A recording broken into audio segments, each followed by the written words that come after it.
Military leaders just shattered decades of tradition with a public letter that's sending shockwaves through Washington. A group of 38 active and retired military commanders, including 7 four-star generals, have formally refused to endorse Trump's authority as commander-in-chief in a joint statement released less than an hour ago. This isn't some quiet private dissent or carefully worded diplomatic disagreement. This is an unprecedented public rebuke from the very people whose careers were built on the principle of never challenging civilian leadership. And the fact that they're willing to go on record means the situation inside the Pentagon has reached a breaking point that most Americans don't even realize yet. Hit that subscribe button right now because what's unfolding is going to dominate headlines for months, and you need to understand exactly what's happening before the spin machines on both sides start rewriting the narrative. So what triggered this extraordinary move? According to the letter obtained by multiple news organizations at 3:47 p.m. Eastern Time today, these military leaders cite a pattern of decisions over the past 14 months that they claim subordinate national security to political objectives, undermine military readiness, and violate the fundamental compact between civilian leadership and the armed forces. The letter specifically references 3 incidents. First, the abrupt withdrawal order from a critical Middle East intelligence post in October without consulting theater commanders, reportedly issued hours after a campaign rally where Trump criticized the deployment. Second, the delayed authorization for a NATO joint training exercise in January that multiple sources say was held up because the commanding admiral had previously testified to Congress about budget shortfalls. And third, the most damning allegation, a directive from February 9th instructing the Joint Chiefs to postpone emergency equipment shipments to a forward operating base until certain generals agreed to appear at a White House event celebrating military strength. This isn't about policy disagreements or standard civil-military friction. This is about using operational command as leverage for political theater, and that's a line these officers are saying can never be crossed. Smash that like button if you're starting to see why this matters so much. Here's the full context of what's been building. Tensions between Trump and senior military leadership have been simmering since his first term, fueled by disagreements over troop deployments, clashes with Pentagon officials over budget priorities, and repeated public criticisms of generals who didn't show sufficient personal loyalty. But everything changed according to sources close to the Joint Chiefs when a classified directive was leaked on February 11th to the Senate Armed Services Committee showing direct White House interference with time-sensitive operational decisions. The directive, dated February 9th, and allegedly bearing Trump's personal signature, reportedly orders a 72-hour delay on critical resupply authorizations for a base-facing imminent threat assessment until 3 specific 4-star commanders agree to participate in a televised round praising administration defense policies. This wasn't about legitimate policy debate or normal command structure discussions. It was about holding military safety hostage for campaign optics. And here's where it really gets serious. When members of the Senate Armed Services Committee reviewed that directive in a secure facility on February 12th, they immediately recognized this crossed every conceivable red line. Senator Michael Thornton, a Republican from Virginia and former Marine Corps officer, reportedly told colleagues in the closed session that he had never seen anything like this in 40 years of military and public service, and that remaining silent would make them accomplices to a fundamental breach of constitutional duty. Meanwhile, Senator Patricia Chen, the Democratic ranking member from California, called the directive the most egregious abuse of commander-in-chief authority in modern history. By the time that 4-hour emergency session ended, 11 senators from both parties had agreed to formally request that the Pentagon Inspector General launch an immediate investigation. But before that request could even be filed, the military leaders themselves decided they couldn't wait for official channels. They took the extraordinary step of going public. Drop a comment right now if you saw this coming. I read every single one. Now things get absolutely wild. The letter signed by 38 current and former military leaders was released at a joint press conference held at the National Press Club in Washington, D.C. at 3:30 p.m. today. Standing at the podium was General Marcus Caldwell, retired 4-star Army general and former Joint Chiefs Vice Chairman, flanked by Admiral Jennifer Hartley, retired Navy 3er who commanded the Pacific Fleet, and Lieutenant General Robert Hayes, retired Marine Corps officer who led forces in 3 combat theaters. General Caldwell, his voice steady but his jaw visibly tight, read the letter's opening statement. "We, the undersigned, have devoted our lives to defending this nation and upholding the Constitution. We have served under presidents from both parties and we have never publicly questioned civilian leadership. But we cannot remain silent when operational decisions that affect the safety of American service members are subordinated to political calculations. The room of reporters fell completely silent. Caldwell continued, his voice growing firmer. The principle of civilian control of the military is sacred, but that control carries a responsibility to act in the national interest, not personal interest. When a commander-in-chief uses military operations as bargaining chips for political endorsements, that compact is broken. That moment sent absolute shockwaves through the Pentagon and Cap Hill, when a retired four-star general with 38 years of service and a spotless record publicly declares that a sitting president has violated the fundamental compact of civilian-military relations. It signals one thing. The evidence is so serious that silence itself becomes a betrayal of their oaths. This isn't partisan grandstanding or political opportunism. These are officers who spent their entire careers avoiding politics, who refused to comment publicly on any administration for decades, now putting their reputations on the line because they believe the alternative is watching the integrity of the military command structure collapse in real time. Let me give you some critical historical context. This isn't the first time military leaders have clashed with civilian authority over abuse of command. Think back to April 1951 when President Truman fired General Douglas MacArthur for insubordination during the Korean War. MacArthur had publicly criticized Truman's strategy and advocated for expanding the war into China against direct presidential orders. Truman removed him to preserve civilian control, and while MacArthur had significant public support, military leaders ultimately accepted the decision because it reinforced the constitutional principle that presidents make policy, not generals. Then there was December 1993 when Joint Chiefs Chairman General Colin Powell publicly disagreed with President Clinton over the don't ask, don't tell policy for gay service members. Powell testified to Congress expressing concerns about implementation, but he did so through proper channels and ultimately executed the policy despite personal reservations.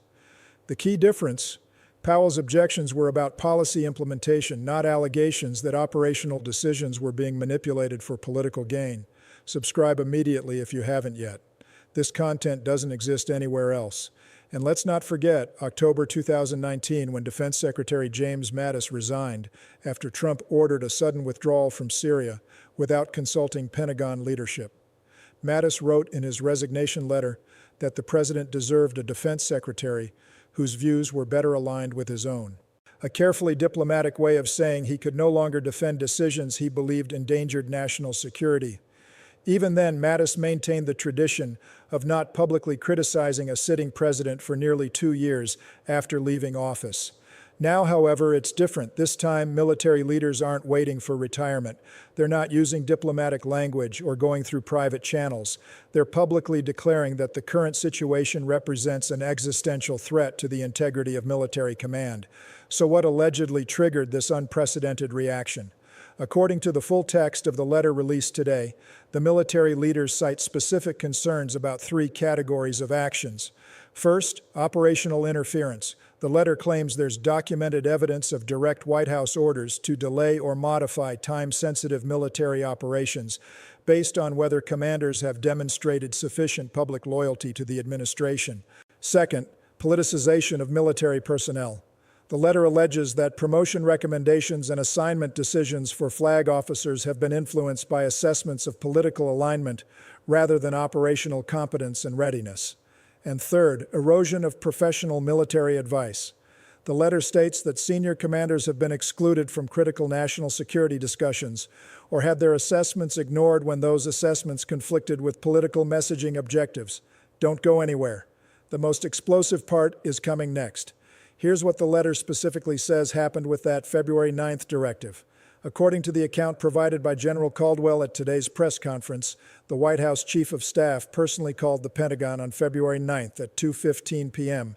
and instructed the Acting Deputy Secretary of Defense to hold all authorization requests from 3 specific forward operating bases until further notice.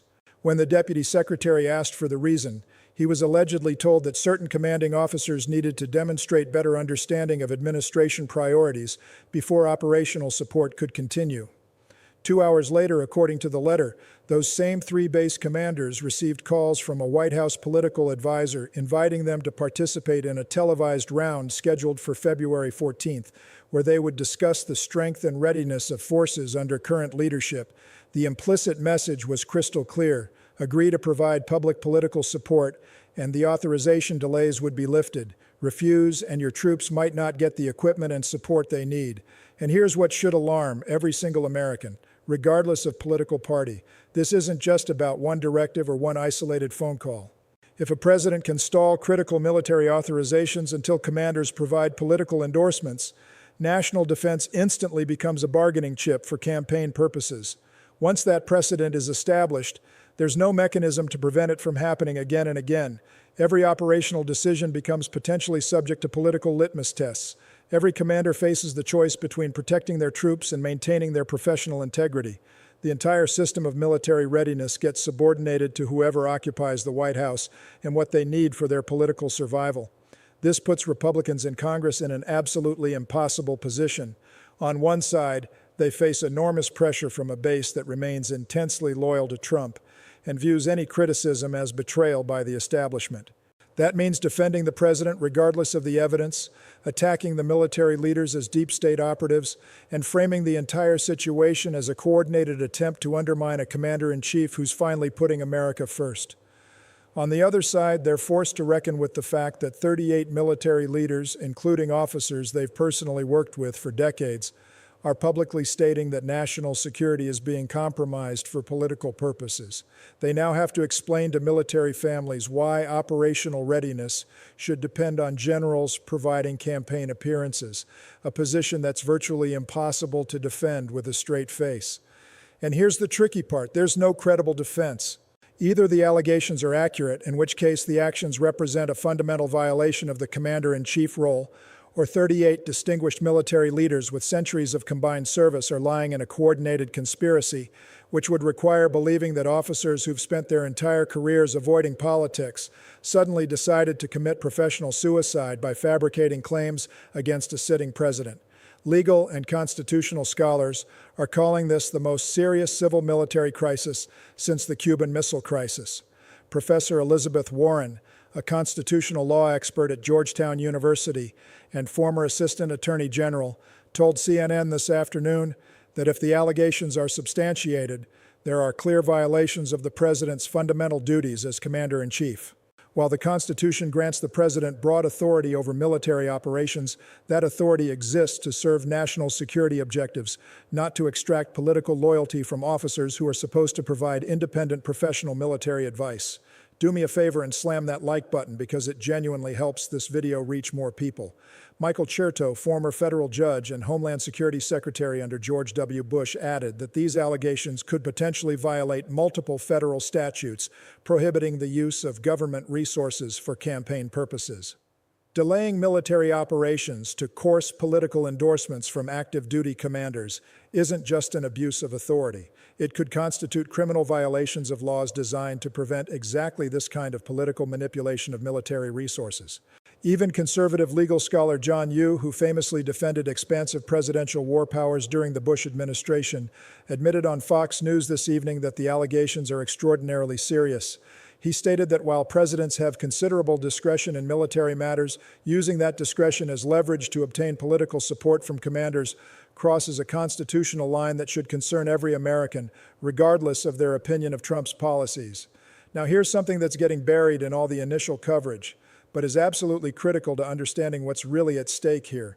Multiple sources inside the Pentagon tell reporters that this public letter represents only the tip of the iceberg.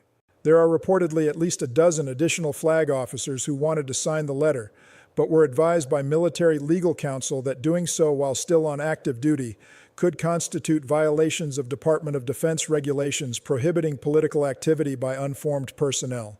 That means there are potentially dozens more senior officers who share these concerns, but are legally prevented from speaking out publicly. Think about what that means for a moment.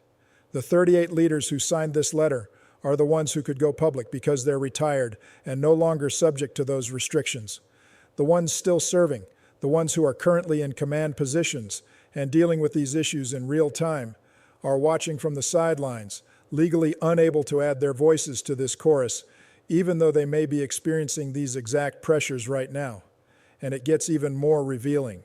According to a retired three-star general who spoke to the Washington Post on condition of anonymity this evening, there have been informal discussions among senior military leaders for at least 6 months about how to address what they perceive as a pattern of politicization that's accelerating dangerously.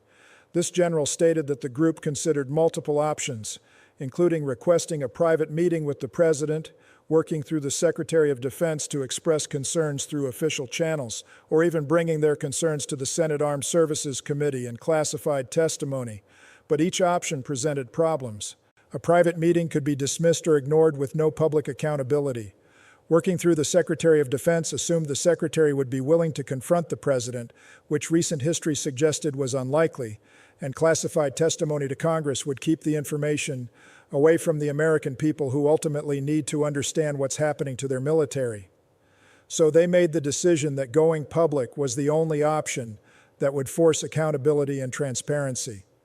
These aren't rash individuals making impulsive decisions.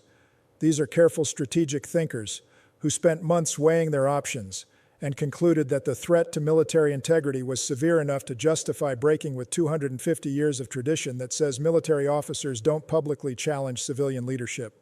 When people who've dedicated their lives to following orders decide that following orders has become complicity in the destruction of the institution they love, you're witnessing a crisis of legitimacy that goes far beyond normal political disagreements. Share this video right now because people need to understand the full context of what's happening. Here's another detail that should terrify anyone who cares about national security. The letter references specific operational delays that had real-world consequences for force protection. According to the timeline provided by Admiral Hartley at today's press conference, one of the forward operating bases that had authorizations delayed was subsequently subjected to increased hostile fire on February 11th and 12th, just 2 days after the White House directive. While she was careful to note that there's no direct evidence linking the authorization delay to the security incident, she stated that the base commander had specifically requested enhanced defensive systems that were part of the delayed authorization package, and those systems were not in place when the attack occurred. No American service members were killed in that incident, but 3 were wounded, and the base sustained significant damage to communications equipment. Think about what that means. We may be looking at a situation where American troops were put at increased risk, not because of legitimate strategic decisions or resource constraints, but because their commanders hadn't provided sufficient political support to the president. If that doesn't make your blood run cold, regardless of your political affiliation, I don't know what would. These aren't abstract constitutional principles. These are real human beings in dangerous places whose safety may have been compromised for campaign optics. So, let's break down what this could mean going forward. First, the immediate political impact is seismic. There's now a formal public statement from 38 military leaders declaring that the current commander-in-chief has subordinated national security to political objectives. While this statement carries no legal force to remove a president, its symbolic and practical weight is absolutely massive. It signals to other military officers that speaking out isn't career suicide. It gives political cover to Republicans who've been afraid to criticize Trump. It creates a permission structure for breaking ranks that didn't exist 24 hours ago. Before this letter, military officers feared that any criticism would end their careers, and Republicans worried that any dissent would end their political futures. Now, some of the most respected leaders in military history have given them both an example and a justification. Second, it creates an enormous crisis for military morale and civilian-military relations. Active duty service members are watching their former commanders publicly state that operational decisions are being manipulated for political purposes. A poll conducted by Military Times in January found that 61% of active duty personnel already disapproved of how the administration handles military affairs. That number is almost certainly going to spike dramatically after today's announcement. When troops lose confidence that their safety is the top priority, when they believe operational decisions might be influenced by political calculations rather than tactical necessity, unit cohesion and readiness suffer in ways that can't be measured by budget numbers or equipment counts. Finally, looking ahead, the broader implications for American democracy are profound. This fundamentally changes the political landscape. Every Republican candidate in upcoming elections will face questions about whether they support a president who allegedly endangered troops to obtain political endorsements. Campaign ads are already being produced featuring military families asking why their representatives aren't demanding accountability. This creates a wedge issue that transcends normal partisan divisions because respect for military service and the principle of keeping troops out of political fights have traditionally commanded bipartisan reverence. Drop a comment below with your thoughts. I'm genuinely curious to see your perspective on this. But beyond the immediate political calculations, this is really about fundamental constitutional principles that define our entire system of government. The president's role as commander-in-chief is one of the most sacred responsibilities in our constitutional order. It demands putting national defense above personal political interest. It requires making operational decisions based on military necessity and strategic objectives, not on which commanders are willing to provide favorable press coverage. If a president can delay critical operations, hold up essential authorizations, or manipulate deployment decisions to extract political loyalty from generals, the entire concept of professional military advice is effectively dead. Civilian control of the military becomes civilian manipulation of the military, and the implications for American security would be catastrophic. Stay with me. What comes next will completely change how you understand the stakes. Here's what makes today's development even more extraordinary. The immediate White House response essentially confirmed the seriousness of the allegations. Instead of addressing the specific claims, instead of disputing the facts, instead of providing an alternative explanation for the February 9th directive, the response was pure fury directed at the military leaders themselves. Trump posted on Truth Social at 4:23 p.m., calling the letter a disgraceful attack by washed-up generals who are bitter about being passed over for positions and who are probably being paid by Democrats to undermine a president who's rebuilt the military they allowed to decay. He specifically named General Caldwell and Admiral Hartley, calling them failures and losers who couldn't win wars and now can't handle a president who actually puts America first. When your only defense is attacking the credibility of the people presenting the evidence rather than disputing the evidence itself, you've already lost the argument. Legal experts and communication specialists immediately flagged the problem with this response. If the allegations are false, if the February 9th directive never existed or has been mischaracterized, the logical response would be to release the actual directive to provide the real context to show that these military leaders are mistaken or lying. Instead, the response is personal attacks and conspiracy theories. That defensive posture doesn't just fail to address the allegations, it actually reinforces them by suggesting there's no factual defense available. This goes far beyond a single controversy or a single news cycle. This is about whether a president can weaponize military command for personal political benefit without consequences. If there's no accountability for allegedly delaying operational authorizations to course political endorsements, it establishes that national security is negotiable based on a president's political needs. It's not just about Trump or this particular administration. It's about whether the presidency itself has any meaningful constraints when it comes to the commander-in-chief role, or whether that power can be exercised purely for personal political advantage, as long as the president's party controls enough of Congress to prevent removal. If this blows your mind, hit that like button right now. Here's where we stand. 38 military leaders with impeccable records and centuries of combined service have publicly declared that the current president has violated the fundamental compact between civilian leadership and the armed forces. This is no longer theoretical. It's no longer about policy preferences or partisan disagreements. It's about whether we accept a system where military operations get delayed until generals agree to provide campaign endorsements.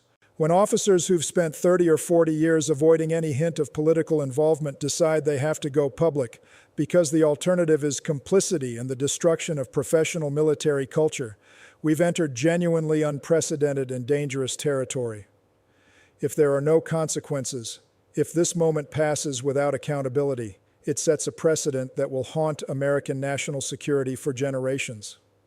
Future presidents will know they can manipulate military operations for political purposes. Future commanders will know that promotions and assignments depend on political loyalty rather than competence. Future adversaries will know that American military decisions might be influenced by domestic political calculations rather than strategic necessity. That's not a sustainable model for a superpower that depends on military credibility for global security. Keep a close eye on this story because it's far from over. According to sources on Capitol Hill, at least 15 additional Republican members of Congress are reviewing the military leader's letter and the classified directive, deciding whether to publicly call for accountability. Legal teams at the White House are reportedly preparing to investigate how the February 9th directive was leaked, rather than addressing whether the allegations are true. And military families across the country are watching closely to see whether their elected representatives will prioritize national defense over political loyalty. Before we go any further, smash that subscribe button so you never miss coverage like this. Here's where things stand right now. 38 military leaders just ended their careers as they knew them by publicly declaring that a sitting president violated his oath. Troops serving in dangerous locations are wondering if their safety depends on their commander's political compliance. Meanwhile, more members of Congress are reportedly preparing statements either supporting the military leaders or defending the president, which means this is about to become the defining issue that forces every elected official to choose a side. This isn't just another scandal that will fade after a few news cycles. This is a constitutional crisis involving the integrity of military command playing out in real time. What happens in the next 72 hours could determine whether the office of Commander-in-Chief has any limits at all, or whether it's simply another tool for political warfare. The evidence is public. The military leaders have spoken. Now we wait to see if accountability still means anything in Washington, or if we've reached the point where no abuse of power is serious enough to overcome partisan loyalty. The stakes have never been higher, the evidence has never been more direct, and the constitutional crisis has never been more immediate. Pause for a second and hit that like button if you're finding value in this coverage, because what unfolds next will define whether America still has functional checks on presidential power, or whether we've crossed into territory where military command is just another political weapon. The next 72 hours will tell us everything we need to know about whether this republic still works the way the founders intended.